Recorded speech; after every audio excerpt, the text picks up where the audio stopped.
దేవునికి వందనాలు. మరి ఈ అవకాశాన్ని ఇచ్చినటువంటి స్థానిక యెరూషలేం ప్రార్థన మందిరం బాధ్యత గల సహోదరులు మరి విశ్వాసులందరికీ ప్రభు పేరిట మీ అందరికీ శుభములు. స్థానిక దైవజనుడు పెన్నింటి ప్రభాకర్ అన్నకు కూడా ఈ సందర్భంగా నేను కృతజ్ఞతలు తెలియజేసుకుంటున్నాను. ఈరోజు పరిశుద్ధ దినము, పరిశుద్ధంగా ఆచరించే క్రమంలో మనం కూడి ఉన్నాం. ఇక్కడ మొట్టమొదటిసారిగా ఈ పులిపీటను ఎక్కడం అనేది నా జీవితంలో ఇది ఒక ధన్యం. ఈ క్రమంలో మీ అందరికీ నేను కోరుకునేది ఏంటంటే, ఎవరినైనా ఎప్పుడైనా ఎక్కడైనా బాధ పెట్టినట్టుంటే మాట చేత కానీ క్రియ చేత కానీ నొప్పి పెట్టినట్టుంటే దయతో నన్ను క్షమించాలి. ఎందుకంటే మళ్ళీ తెలిసి తెలియకనో ఎక్కడో ఒక చోట ఎవరికో ఒకరికి బాధ పెట్టి ఉంటానేమని చెప్పేసి నాకు తెలిసి మా అమ్మనాయనలు 68 సంవత్సరాల క్రితం నా పేరు పెట్టినారు. ఏం పేరు? ప్రేమరత్నం. మరి ఆ పేరును నేను సార్థకం చేసుకున్నా అని చెప్పేసి అనుకుంటున్నా. నాకు ఎవరు కూడా దోషులు లేరు, శత్రువులు లేరు. అందరూ ప్రభు పేరిట సహోదరులుగానే ఉన్నాం. కాబట్టి నేను ఎవరిని గాయపరచలేదు. ఒకవేళ గాయపరిచినట్టుంటే క్షమించండి, ఓకేనా? సో ఇప్పుడు మనం ఆరాధనలకు వెళ్ళే ముందు కొన్ని బైబిల్లో ఉన్నటువంటి ముఖ్యమైన విషయాల్ని గమనిద్దాం. యెషయా గ్రంథంలో నుంచి 53వ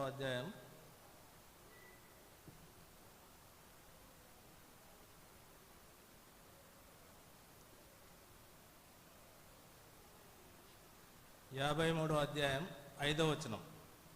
ఇక్కడ ఒకటి గమనించాల్సింది ఏంటంటే, ఫస్ట్ టైం నేను ఈ ఆరాధన దినం కార్యక్రమంలో వాక్యోపదేశం చేస్తున్న సందర్భంగా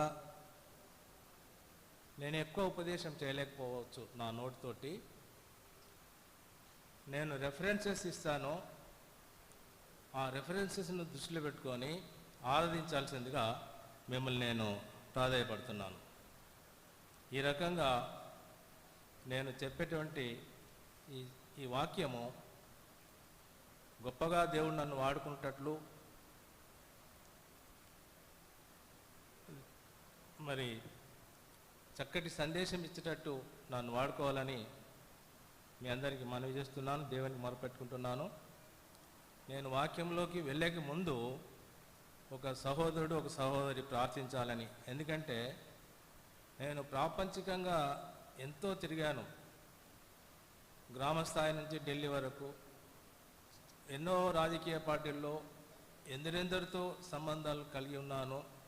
అదంతా వేరు, ఇది వేరు. ఇది పరిశుద్ధమైంది. నన్ను నేను తగ్గించుకొని దేవుని మయంపరచాలి. ఎట్లా మయంపరచాలంటే, నేను మాటలతో కాకుండా క్రియాపూర్వకంగా దేవుని మయంపరిచే ఆలోచనలో ఉన్నాను. అలా ఉండుటకు మీ అంతా సహకారం కావాలి, మీ ప్రార్థనలు కావాలి. దయచేసి ఒక సహోదరుడు ఒక సహోదరు ప్రార్థించాలని కోరుతున్నాం.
తీసుకొచ్చిన నీ ప్రేమను బట్టి వందనాలు దేవా. నీ చిత్తమే దేవా, మా చిత్తం ఏది కాదు నాయన. తండ్రి ఎన్నిసార్లు నాయన తప్పిపోయినా జారిపోయినా నీవు పేతును కూడా తండ్రి నీవు నాయకునిగా నిర్మించావు. నీ దాసుని కూడా తండ్రి మరి నీవు నిర్మించి దేవా నీ వాక్యం ద్వారా మాట్లాడండి, మంచి వాక్యాలు మాకు అందించడానికి దేవా నీవే తోడుగా ఉండండి నాయన. నీ దాసుని చెప్తున్న మాటలు వింటున్న మేము తండ్రి నీకు మహిమకరంగా దీవెనకరంగా ఉండున్నట్లు సహాయం చేయండి దేవా. నాయన మా తన సొంత తలంపులు లేక తండ్రి నీ తలంపుల ద్వారా నీ మాటల ద్వారా తండ్రి మరి దేవా మాట్లాడినట్లు సహాయం చేయండి.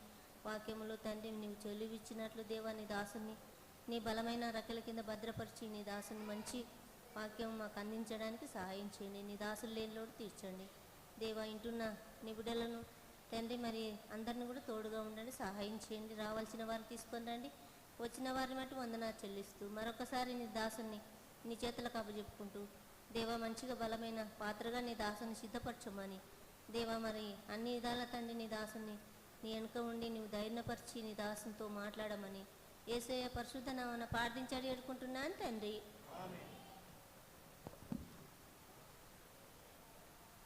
సరే, నాకు కొంచెం సహకరించండి, నా వాయిస్ క్లారిటీ లేదు.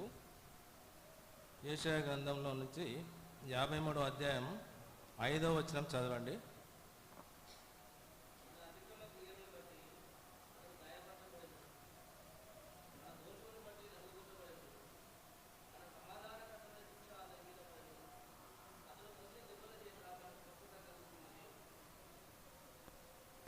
Praise the lord. ఈరోజు మనం ఎందుకు స్తుతించాలి, ఎందుకు ఆరాధించాలి? దీన్ని బట్టి ఆరాధించాలి. మన అతిక్రమ క్రియలను బట్టి ఆయన గాయపరచబడినాడు, ఆయన సిలువ వేయబడినాడు, ఆయనకు ఉమ్మివేయబడినాడు. ఎన్నో రకాల బాధలు అనుభవించినటువంటి ఆ దేవునికి మనకిచ్చిన ఈ రక్షణ, శాశ్వతమైన జీవితం, ఈ అశాశ్వతమైన శరీరము ఒకరోజు ఈ శరీరము మట్టిలోకి వెళ్ళిపోతుంది, కానీ ఆత్మ మాత్రము ఎల్లప్పుడూ ఉంటుంది. కాబట్టి ఈ ఆత్మకు రక్షణ, ఈ ఆత్మకు శాంతి, ఈ ఆత్మకు మరి దేవుని యుద్ధకు చేరుటకు సరి అయినటువంటి పరిస్థితిని దేవుడు మనకు అనుగ్రహించును. కాబట్టి మనం ఈ రకంగా దృష్టిని పెట్టుకొని మనం దేవుని ఆరాధించాలి. అట్లా ఆరాధించాల్సిందిగా మిమ్మల్ని నేను మనవి చేస్తున్నాను. తర్వాత కొంచెం స్లోగా చెప్తాను, మన్నించండి. ప్రాపంచికంగా ఎన్నో మాట్లాడినాం, కానీ ఇక్కడ మాట్లాడడం చాలా కష్టమైన విషయము. దాన్ని బట్టి కీర్తనలు 117, 1, 2 ఎందుకు స్తుతించాలంటే ఇంతకుముందు మనం చూసుకున్నాం. మన అతిక్రమల క్రియలను బట్టి, మనం చేసిన పాపాలను బట్టి, మనం చేసినటువంటి స్థితిని బట్టి దేవుడు గాయపరచబడిండు. అందుని బట్టి మనం స్తుతించాలి. కీర్తనలు 117, ఎవరికన్నా మైక్ ఇవ్వండి. 117, 1, 2.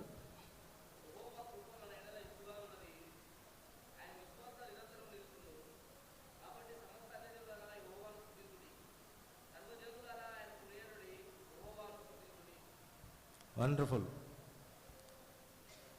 అన్యజనులు, ఆనాడు అన్యజనులకు చెప్పినాడు. ఈరోజు మనం ఎవరము? ఆయన స్వకీయులం, ఆయన బిడ్డలం. ఎంత అదృష్టం చూడండి.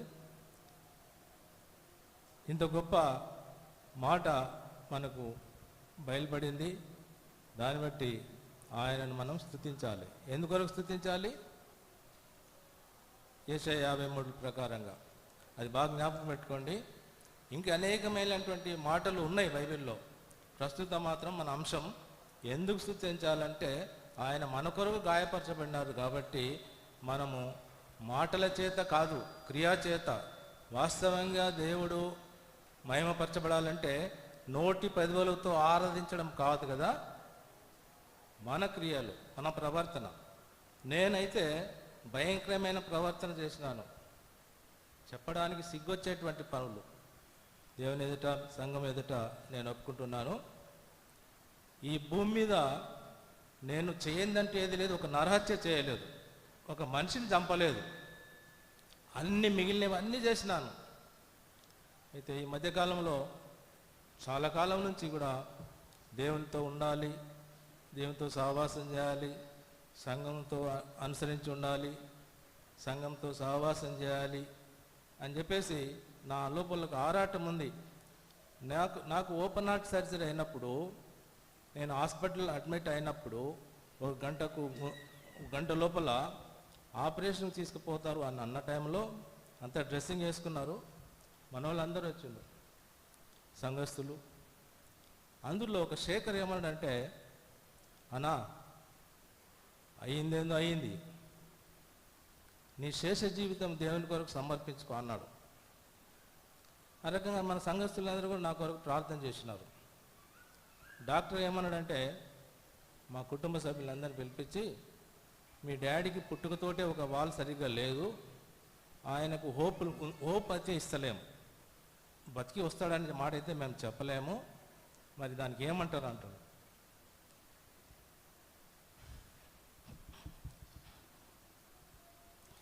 సరే అన్నాడు, చేయండి సార్, అది మా లక్ అన్నాడు. ఈరోజు ఇక్కడ నిలబడి మీతో ఈ సందేశం పంచుకునే భాగ్యం నాకు దేవుడు ఇచ్చినాడు, తిరిగి నాకు మరో జన్మ ఇచ్చినాడు. అందుని బట్టి దేవుని నేను స్తుతిస్తున్నాను. ఎన్నో రకాల మేలులు చేసినాడు, ఆయన నిర్లక్ష్యం చేస్తూ వచ్చాను. మరొక సంఘటన, నేను ఒక 10 రోజులు నిద్రపోయలేదు, చాలా హార్డ్ వర్క్లో ఉండి వస్తూ ఉంటే ఈ బుర్రవాగు బ్రిడ్జ్ దగ్గర నేను ఫోర్డ్ ఫియెస్టా అంటే పెద్ద బండి, అది పెద్ద కారు, అది నేను నడుపుతున్నా. నా కారులో మా అల్లుడు ఇంకా కొంతమంది పిల్లలు ఉన్నారు. వెనక కారులో నా భార్య మళ్ళీ కొంతమంది పిల్లలు ఉన్నారు. అది చిన్న కారు, అది అనిల్ నడుపుతున్నాడు.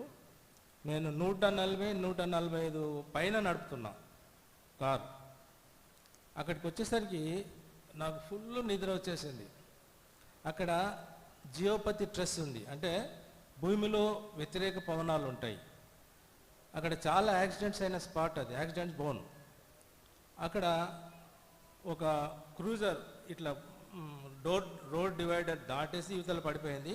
వేరే లారీలు వచ్చేసి కొట్టేసి దాదాపు 10 మంది చనిపోయినారు. అదే స్పాట్లో నాకు నిద్ర వచ్చేసింది. ఆ టైంలో లెఫ్ట్ చూసుకుంటే పెద్ద గొయ్యి, రోడ్ డౌన్. రైట్ చూసుకుంటే డివైడర్ కొడితే అవతలికి పోతుంది. ఎంత స్పీడ్ ఉంది? 140 దగ్గర ఉంది స్పీడ్. నేను ఎక్సలేటర్ ఏది, బ్రేక్ ఏది అని తెలుస్తలేదు. అంత మబ్బలో ఉండేసి ఇట్లా పడిపోయిన స్టీరింగ్ మీద. పడిపోయినప్పుడు సడన్గా మా అల్లుడు చిన్నాళ్ళుడు అమ్మాయ అని గట్టిగా అరిచిండు. అరిచినప్పుడు తేరుకుంటే ఏం చేయాలి? అటు చూస్తే క్షణంలో చూడు ఎంత, అది దేవుని ఏర్పాటు. క్షణంలో అక్కడ గుంత కనిపిస్తుంది, ఇక్కడ డివైడర్ కనిపిస్తుంది. ఏం చేయాలని చెప్పేసి కర్నూలు వైపు మన కొత్తకోటకు వచ్చే కారు ఎక్దమ్న టర్న్ అయ్యి మళ్ళీ హైదరాబాద్కు ముఖమైంది. ఆ టైంలో వెనక నుంచి ఒకటి కారు వెహికల్స్ వస్తలేవు, పెద్ద వెహికల్స్, రాత్రి 11 గంటల తర్వాత. ముందరి నుంచి ఏ వస్తలేవు. అయితే సడన్గా బ్రేక్ చేసి ఒక అర్ధ ఫీట్ దూరంలో రోడ్ డివైడర్కి ఆగిపోయింది బండి, అంత స్పీడ్లో ఉన్నది. అంటే ఇది చూడండి, దేవుని ఏర్పాట్లు, దేవుని యొక్క ఆశీర్వాదం నా పట్ల ఉంది కాబట్టి ఈరోజు బ్రతికి మేము ముందర నిలబడగలిగినాను. దేవునికి వందనాలు. ఈ రకంగా అనేక మేలులు మనకు దేవుడు అనుగ్రహిస్తున్నాడు, నాకు మీకు. అందుని బట్టి ఈరోజు మనం ఏం చేయాలి? ఆయనను స్తుతించాలి. ఆ క్రమంలో ఇట్లా అనేకమైనటువంటి మేలులు నేను అనుభవించినప్పటికీ కూడా దేవుడిని నేను ఎంతగైతే ప్రేమించాలనో, ఎంతగైతే దేవుని వెంబడించాలనో వెంబడించకపోయినాను.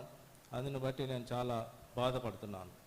కానీ యెరూషలేము ప్రార్థన మందిరం ఉండినప్పటికీ, అన్యాచారాలను పాటిస్తూ అయినప్పటికీ దేవుని కృప వల్ల భారతదేశంలో 2 చర్చిల నిర్మాణం జరిగినాయి. దేవుడు నాకు ఇచ్చినటువంటి ఆశీర్వాదం మేరకు.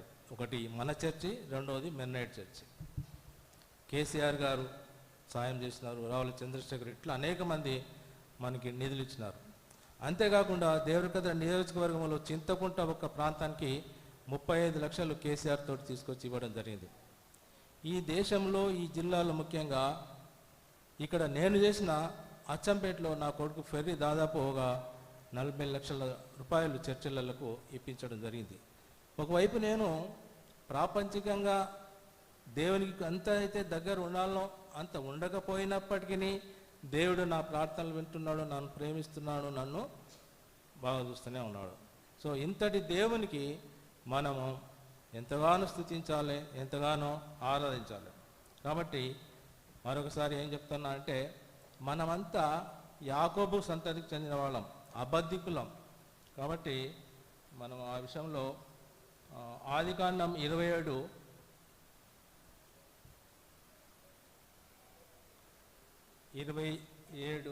19 నుంచి 24 వరకు.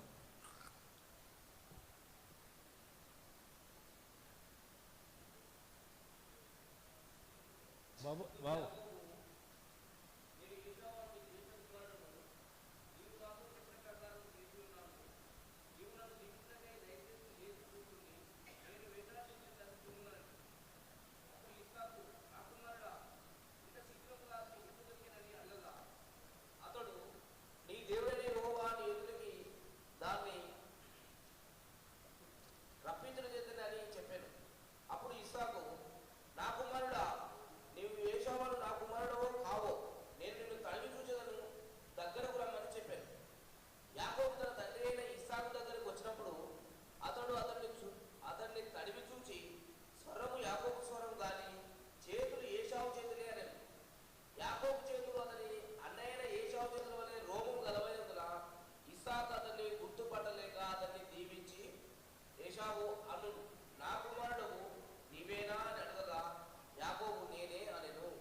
చూడండి,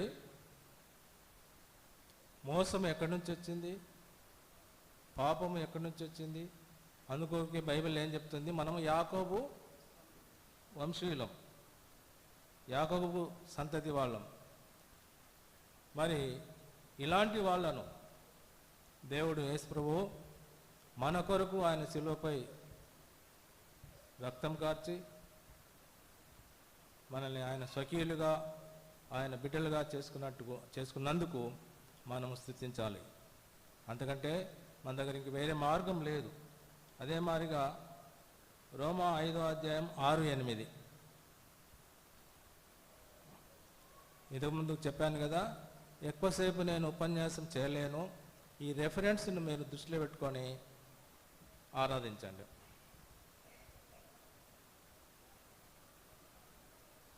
రోమా 5వ అధ్యాయం 6, 8, 10. ఏలైనగా మనం ఇంకా బలహీనులమై ఉండగా క్రీస్తు యుక్త కాలంలో భక్తహీనుల కొరకు చనిపోయాడు. నీతిమంతుని కొరకు సైతము కూడా చనిపోవడం అరుదు. మంచివాడి కొరకు ఎవరైనా ఒకవేళ తెగిపోవచ్చును. అయితే దేవుడు మన ఎడల తన ప్రేమను వెల్లడిపరుచున్నాడు. ఎట్లనగా మనం ఇంకనూ పాపలమై ఉండగానే క్రీస్తు మన కొరకు చనిపోయాడు. కాబట్టి ఆయన రక్తం వలన ఇప్పుడు నీతిమంతులుగా తీర్చబడి మరింత నిశ్చయంగా ఆయన ద్వారా ఉగ్రత నుండి రక్షింపబడుతుంది. ఏలైనగా శత్రువులమై ఉండగా ఆయన కుమారుని మరణం ద్వారా మనము దేవునితో సమాధానపరచబడిన ఎడల సమాధానపరచబడిన వారమై ఆయన జీవితుల చేత మరణిశ్చయంగా రక్షింపబడుదుము. మనము రక్షింపబడుదుము. మరి ఇంత రక్షణకు మనం ఏం చేయాలి? దేవునికి కృతజ్ఞత, ఆత్మతోను సత్యంతోను మనస్ఫూర్తిగా, పెదవులు కాదు కదా, క్రియాపూర్వకంగా అట్లుండాలని నేను ఆశిస్తున్నాను. నేనుంటాను, మనం అందరం కలిసి ఉందాం. తద్వారా దేవుని దీవెనలో పొందుకుందాం. తర్వాత ఆమోసు 5వ అధ్యాయం 9-11.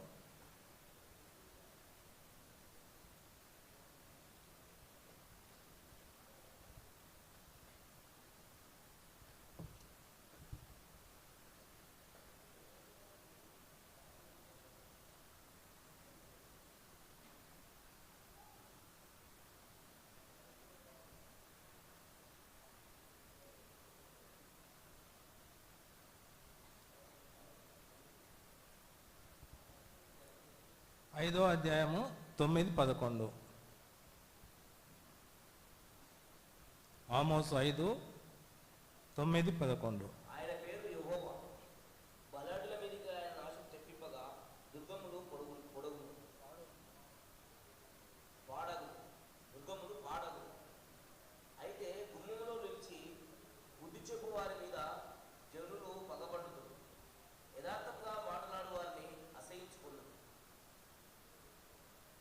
ఎస్.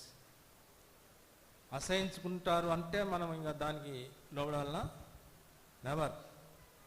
అసహించుకొని ఏమైనా కానీ దేవునికి అయితే మనము లోబడాలి, యథార్థంగానే ఉండాలి. అట్లా యథార్థంగా ఉండడం వల్లనే నా జీవితంలో ఎంతో కొంత ఆయన రుచిని చూసినాను. దేవుడు నాకు ఎప్పటికప్పుడు ఏది అవసరమైతే అది చేస్తూ వచ్చినాడు. నేను ఒక ఉద్యోగిని కాదు, ఒక వ్యాపారస్తుని కాదు. అయినప్పటికీ నాకు 4 పిల్లలు, అందరికీ పెళ్ళిళ్ళు చేసిన, ₹1 అప్పు లేకుండా జీవిస్తున్నా. ఉద్యోగం లేదు, పెన్షన్ లేదు. దేవుని కృపనే ఇది. కాబట్టి ఇంత గొప్ప దీవెనలు ఇచ్చేటువంటి దేవుడు ఇంకెక్కడ లేడు, మనకున్నాడు. కాబట్టి దేవుని ఈ రకంగా మనం ఆరాధిద్దాం. చివరిగా మరి సువార్త, యోహాను సువార్త 4వ అధ్యాయం 23, 24.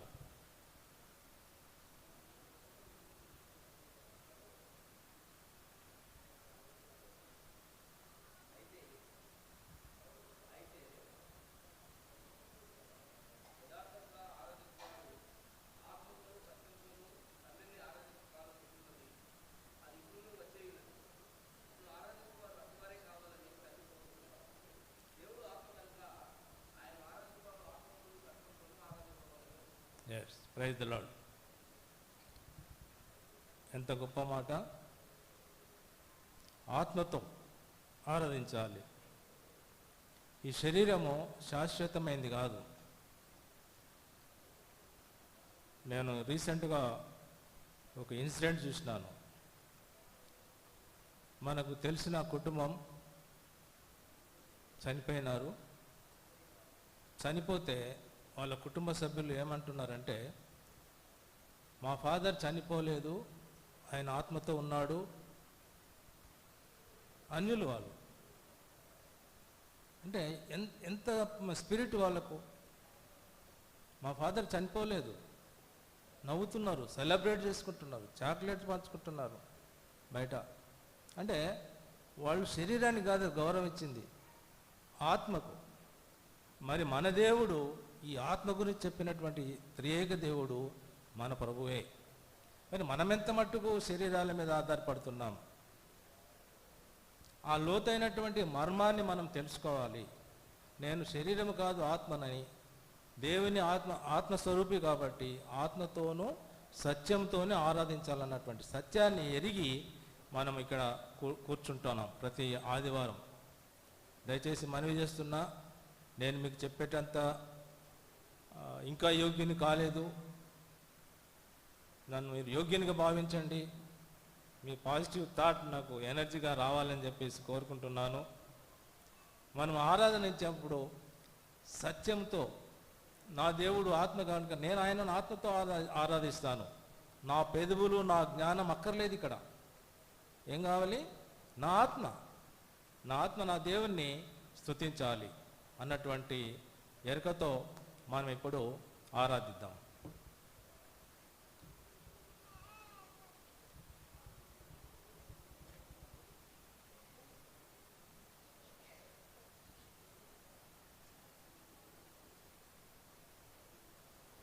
ఓకే, లేచి మనం ఒక పాట పాడుకుందాం. పాట పాడుకున్న తర్వాత మనం ఆరాధనలో పాల్గొందాం. పాట సంఖ్య 169. 169 పాత పాటల పుస్తకంలో 167.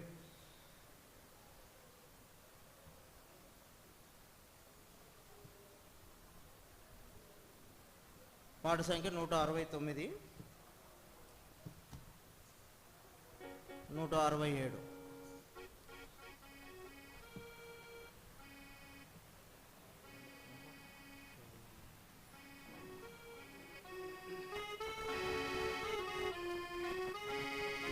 ఒకటి రెండు చరణాలు తర్వాత చివరి చరణం పాడుకుందాం. చివరి చరణం పాడేటప్పుడు సండే స్కూల్ పిల్లలు సండే స్కూల్కి వెళ్ళండి.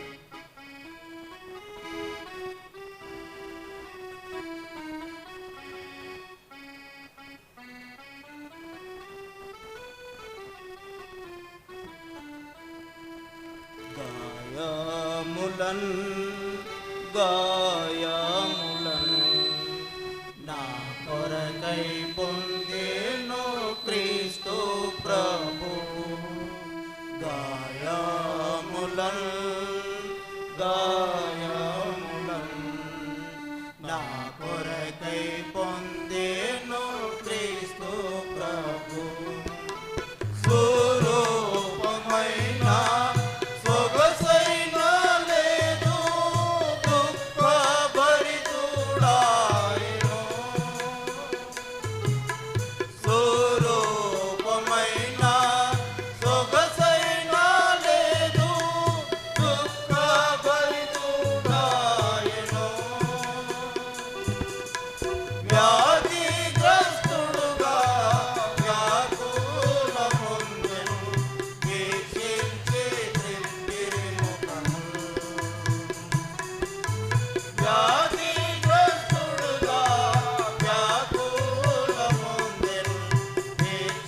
వాక్యాన్ని ఆధారం చేసుకొని మనము ప్రభువును ఆరాధిద్దాం.